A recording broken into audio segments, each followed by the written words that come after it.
Ici et ailleurs, avec la peinture Movilac Réunion.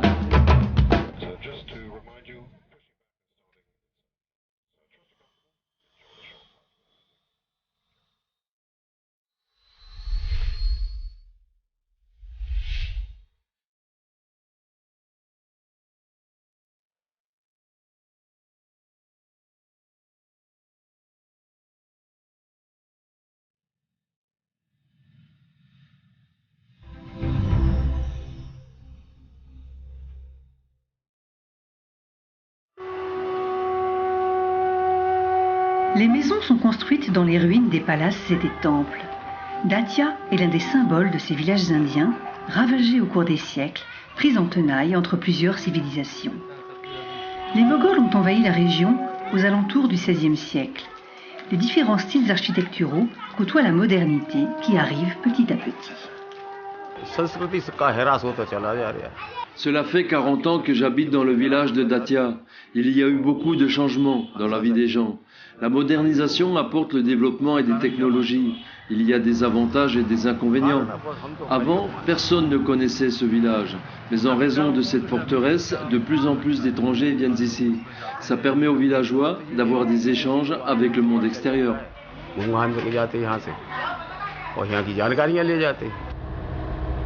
Sur des centaines de kilomètres, à travers les routes difficiles du Madhya Pradesh, les petits villages comme celui-ci se succèdent. Comme Datia, Chanderi est une ville historique bâtie aux alentours du XIe siècle. Les vestiges architecturaux témoignent des conflits passés entre les civilisations. La cité est aujourd'hui restaurée par le gouvernement. Les touristes étrangers sont encore peu nombreux, entre 200 et 300 par an, selon le guide et historien du village. Mais les Indiens viennent en nombre dans cette ville, sacrée pour plusieurs communautés. Domestic tourists, I can say the more than 40,000. Je peux vous dire que les touristes indiens sont à plus de 60 000 par an pour visiter Chanderi, parce que c'est aussi une ville religieuse, pas seulement une cité historique. Pour les hindous, la cité était le royaume d'un cousin et ennemi du dieu Krishna. Donc pour les hindous, c'est une cité sacrée. Pour les musulmans, 3200 saints sont enterrés ici. C'est donc aussi une ville sainte pour eux. Dans la religion appelée jaïnisme, il est dit que la cité a été visitée par le dernier prophète Mahavira. C'est aussi un lieu sacré pour ses pratiquants. Il y a donc 3 communautés principales qui cohabitent ici. La ville est ainsi visitée par beaucoup de monde. Chanderi est également reconnu mondialement pour la qualité de sa soie et de ses techniques de tissage traditionnelles. Selon les modèles, un sari peut être tissé en quelques jours ou en quelques mois et coûter entre quelques dizaines d'euros et plusieurs centaines pour les modèles les plus travaillés. Les familles se sont regroupées en une association. Grâce à la technologie, les modèles sont dessinés sur ordinateur et vendus à travers le monde sur Internet. Everybody can sell their products online. So what we are doing Tout le monde ici peut vendre ses produits en ligne. Nous sommes une plateforme. Nous apportons de nouveaux designs et de nouvelles couleurs qui intéressent le marché, mais que les gens de Chanderi ne connaissent pas. Les communautés vivant ici ont des mains talentueuses, mais elles ne maîtrisent pas la vente. Donc, nous fonctionnons comme un pont entre la société moderne et la société traditionnelle. Notre association est une plateforme qui permet de mettre en commun les talents pour vendre des produits sur Internet. from the weavers, selling them through our website. Internet et la technologie n'ont pas encore atteint Bassari, à plusieurs centaines de kilomètres de là. Quelques poteaux électriques et véhicules motorisés prouvent tout de même que nous n'avons pas fait un voyage dans le temps. Le village ne peut échapper au changement et à la modernisation. Mais garder les habitudes du XVIIe siècle est une fierté pour les 3000 villageois.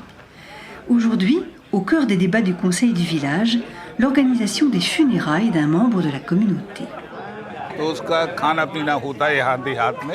Nous avons décidé qu'après le 13e jour après le décès, il y aura des prières faites par des prêtres invités. Nous avons eu une discussion pour savoir combien de personnes pourraient venir. Toutes les dépenses seront partagées. C'est comme cela qu'on arrive à garder nos traditions, pour que l'âme du mort puisse rejoindre en paix le paradis.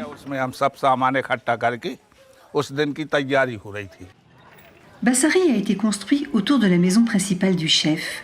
Aujourd'hui, la demeure est devenue un hôtel, le seul du village. L'organisation respectait le système de castes avec un puits pour chaque classe.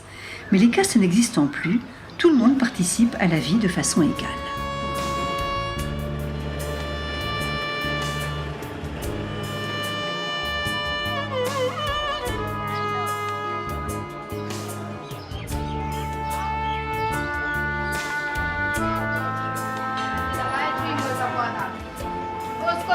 Pour que l'éducation soit la même dans tout le pays, les enfants vont à l'école au sein du village.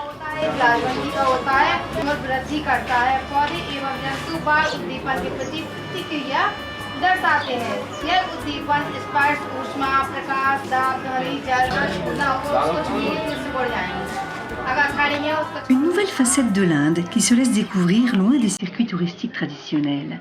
Ni grandes routes aménagées, ni centre-ville surpeuplé et moderne. Les visiteurs sont directement au contact de la population, curieuse de rencontrer des Occidentaux. Jusqu'à aujourd'hui, tout ce qu'ils ont connu, c'est le Rajasthan, c'est le Kerala, c'est le Tamil Nadu, c'est toujours les activités touristiques.